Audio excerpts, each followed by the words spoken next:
So cinemas are back, and I couldn't be more excited, okay? So this one is kind of for my fellow Melburnians, because about, I don't know what, a week and a half ago, by the time this video goes up, it'll probably be 2 weeks, but yeah, cinemas, after months and months of lockdown, finally opened back up. And if you're watching this and you're from somewhere else where you can't go to the movies right now, truly, condolences. Like, that sounds sarcastic, that sounds like I'm giving you shit, but I'm serious. I get it. I was there like for what, 6 months or something. Like, I feel you. I see where you're coming from. I understand the pain. I missed cinemas so damn much. That being said, I got to go back this week, and so that means that I've gone about 6 times in the past, what, 8-9 days or something. I'm going to the movies more often than I'm not at the moment, because I gotta catch up. I gotta catch up on everything. So I thought that I would just quickly review some of the movies that I've seen recently, because I don't have time to make individual videos for every single one. I've got time to do this, but then there's also the thumbnail, there's also the posting of it, there's also this and that and whatever, and the tags and the, like, there's a lot of steps to making a video, so I just thought, screw it. I'll put 5 reviews in one, why not? So, yeah, let's get to it. So the first movie that I saw in cinemas when they opened back up was Freaky. I already reviewed that though, so if you want to check that out, I did that video a couple videos ago, and you can see my thoughts on that. Anyway, after that, I saw Tenet. And so Tenet was something that I was, looking forward to. It was something that had a lot of build-up. It was something that at one point was supposed to save cinema and save movies. That was kind of its reputation for a while back there earlier this year. And yeah, so I was pretty hyped about it. I wanted to see it, though I'm not like, look, when it comes to Christopher Nolan, I think he's fantastic. I think he is, what's the word? There's something kind of mechanical about him. Everything just works perfectly. He's like, the man's a machine, everything comes across really well. He gets visuals done really well. The writing is usually pretty good in a mechanical plot devicey type of way. Everything works, but they don't really resonate with me that much. They're kind of boring sometimes, depending on which movie we're looking at. They're kind of, they're emotionless a lot of the time, which he tried to undo with Interstellar and kind of succeeded a bit, depending on who you ask. But anyway, when it comes to Tenet, though, I will say this is the most Christopher Nolan-y movie that he has done in terms of being an emotionless, robotic, mechanic thing that just does work, but that I am not getting at all while it's playing. Like, there is too much going on in terms of the plot, and this is a movie that it made me feel stupid, to be honest. I felt like I was way too stupid to understand this movie at all. But in retrospect, I think it was the movie's fault, to be honest. I think that the actual plot, when you look at it from A to B, from the actual building blocks, of what makes the plot, I don't think it's that complicated. It's good guy, bad guy. Bad guy wants to do a thing that's gonna be bad for people. Good guy has to do some reversey shit to stop it. That's pretty much all that the movie's about, but Nolan, for some reason, just makes it this super convoluted mess of you don't understand. Anyway, when I was watching it, you don't understand why anybody is doing what they're doing, who anybody is to each other. Like, there's the bad guy, right? And here's a bad guy, whatever, arms dealer, sure, cool. But who does he think that the good guy is? Why does he keep him around? I don't know. I can't answer that. The thing with Tenet is that the time travel and all that kind of stuff is cool. It's fun. It's visually spectacular. I love watching the reversey stuff happen. And it's not that complex, to be honest. I can follow along with the kind of theory that's going on, like how the objects within themselves are kind of in reverse, but they're still experiencing some version of time. So when the bullets are going in reverse, they have to pick him up from midair by dropping him. I don't know. I'm not smart enough to explain this stuff.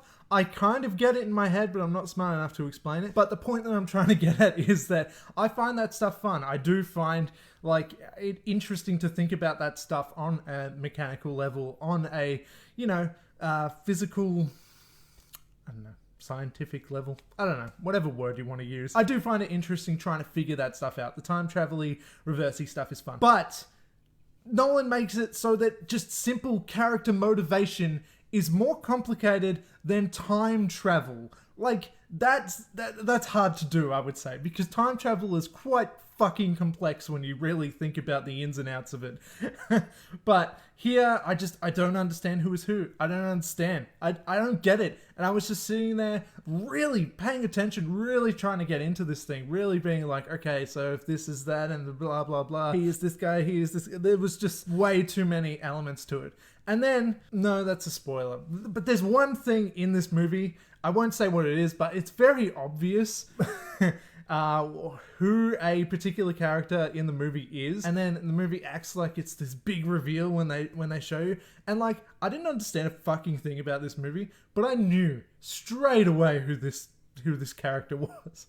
Like, it's pretty obvious. Anyway, not a fan. I either I'm too stupid for it, or the movie is just trying to flex its fucking intelligence on me, and it's too much of a smart-ass movie. I don't know. You decide. Anyway, next up, I saw New Mutants, which was another movie that had a massive, massive build-up. Like, I've been wanting to see this thing for ages, and I was convinced that it was going to be good, because this was kind of like a horror movie, horror superhero kind of thing. And I mean, I love horror movies, I love superhero movies. Arguably, they're maybe my two favorite genres. So I thought, mix them up, and fuck yeah, that's going to be exactly for me. But oh boy, New Mutants, after all this time, after I know that in other countries and stuff, or even other parts of Australia, people have already seen New Mutants, but I just got to see it, and it is bad.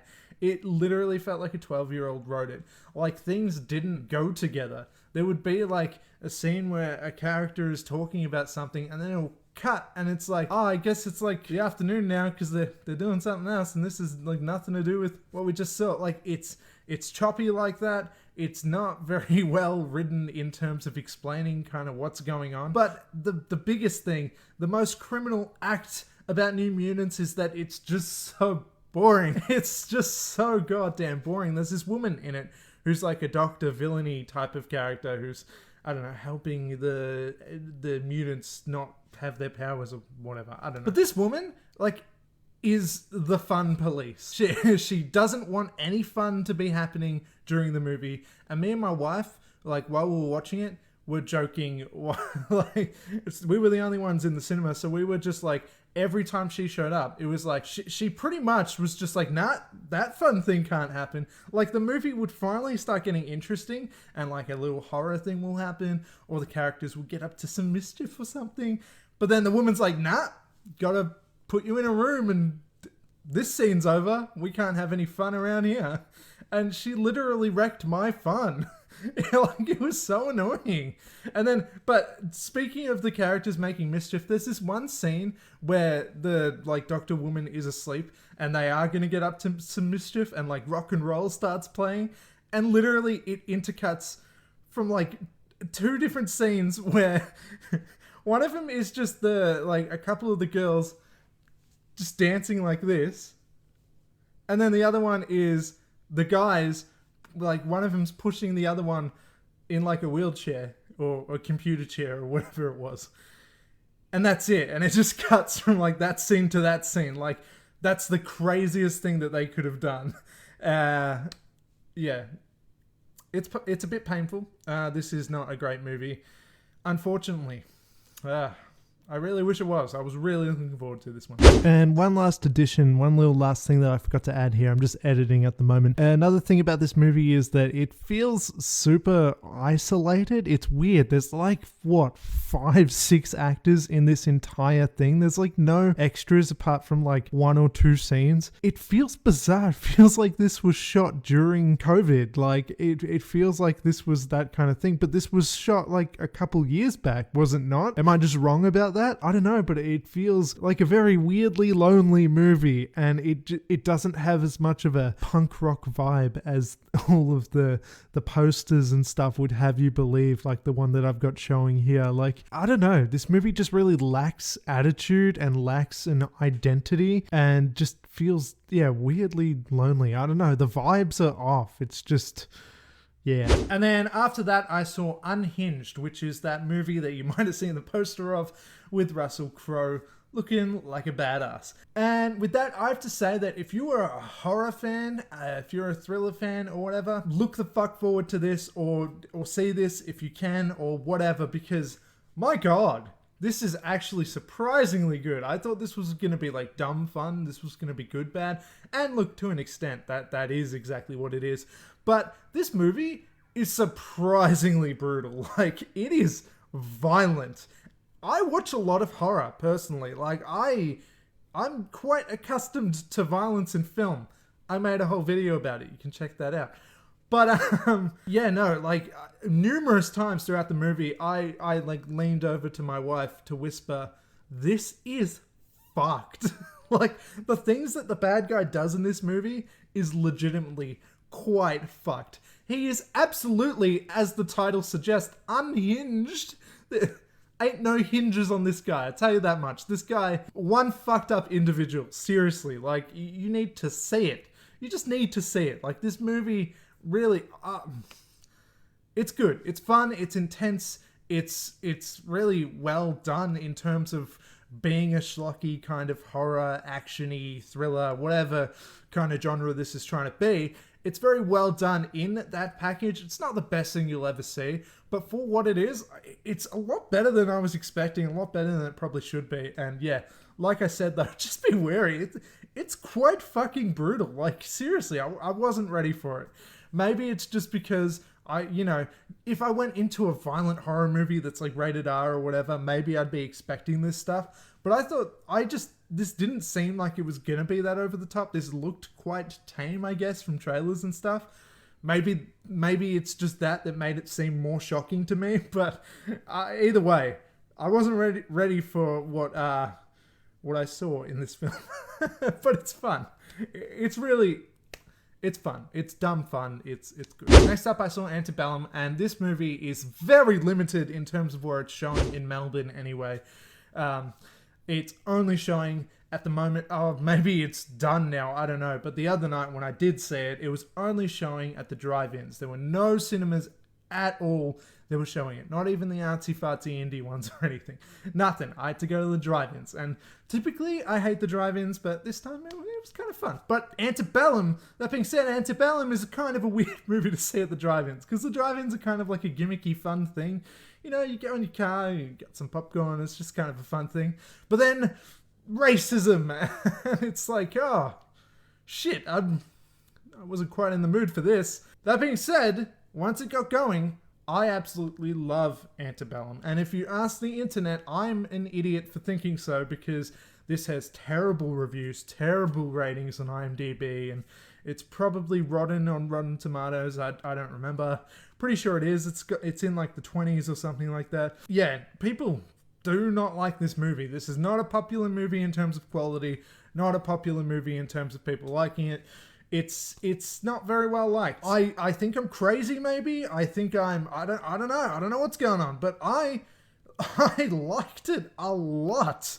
I thought it was quite ingenious. Now, I will say that a lot of the reviews I read said that it didn't make any sense, and a lot of the reviews I read, the stuff that gets into spoilers, so I won't say here, but a lot of the reviews were saying, like, this part didn't make sense, or I only watched 20 minutes in, and, like, it was boring, and I didn't like it.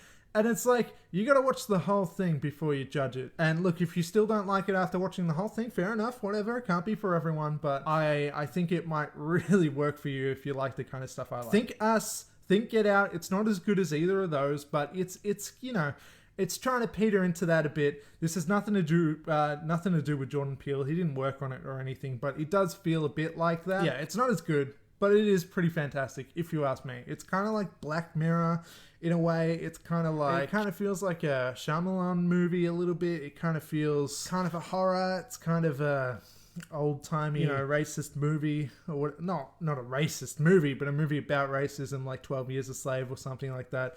Got some Django vibes. It's kind of like that. If that sounds anything like it'd be up your alley, I would highly recommend it, but no one else would. So take that with a grain of salt, because everybody else hates this. I might just be wrong here. I'll happily take that. That's fine. But I thought it was fantastic. I was quite blown away by it, to be honest. The last one I saw just yesterday was this one called All My Life. Wasn't a massive fan of this one. It's kind of exactly what you think it would be, though. I went in expecting to like it. I thought it was just going to be like really cute kind of stuff. I thought I was going to be quite into it, but it feels very manufactured. That is something that I can say about All My Life. It just doesn't feel real. Nothing really feels genuine. They all have perfect best friends who will sacrifice their entire lives for the main characters. They all have perfect lives. Even when they don't, even when things go wrong, everything feels like a light version of that. Like everything just feels a little bit too nice and pretty and fun and whatever. And it's just kind of boring to me. It's just kind of like, I'm not buying into this at all. It just feels fake. That being said, I didn't hate it. I cared about the characters more than I was expecting come the end. And, I had a good time. I mean, going to the cinemas again is just such a good experience. I'm still in the honeymoon phase of that, so even if I see a movie that I don't like, I'm still loving going to the cinemas, you know what I mean? But, I didn't really love All My Life, to be honest. I don't know, the characters are charming enough, I suppose, but to me it just kind of felt like it was an SNL sketch where they're trying to do the generic rom-com, but then they're gonna twist it on its head and make some sort of joke about how ridiculous everything is. But then they just don't. It's just straight. They just play it completely straight, and that's the movie. I just feel like this needed a twist, and I feel bad saying that because this is based on a true story, and so yeah, in that way it's like, can I complain? See, I think when movies are based on a true story, if it's a horror movie, it's like, ooh, that makes it scarier, ooh. But if it's like a rom-com or drama or whatever, it's like, that kind of makes it feel bulletproof. It's like, well, you can't complain about this because it really happened, you son of a bitch. Like, that's kind of what it feels like the movie is saying to me. But I feel like it could have been executed better. That's all. But it was still cute and still okay. I didn't hate it, but if this is not your kind of genre, if you hate the look of the poster, hate the look of the trailer, I guarantee you will hate this movie. It's exactly what you would expect it to be. It's just kind of the very generic rom-com type of thing that you would expect, with another element to it, which I don't know if that's a spoiler or not, but another very cliche thing that we have seen many a time before, and it's not the best of that genre. Anyway, but it's okay. And that's it. Those are the movies that I've seen in cinemas since they've opened up again. I'm going to see Fat Man sometime soon. I don't know if I'm going to have time to make a video about it, to be honest, but I'm pretty excited for that. Fat Man looks great. Yeah. And that is all. Thanks for watching and all that stuff. And get back to the cinemas when you can, because, oh my god, I'm having such a good time. And that's all. Do the things. You know what the things are. Blah, blah, blah. Like, comment, share, subscribe. And get out of here. Go on, get.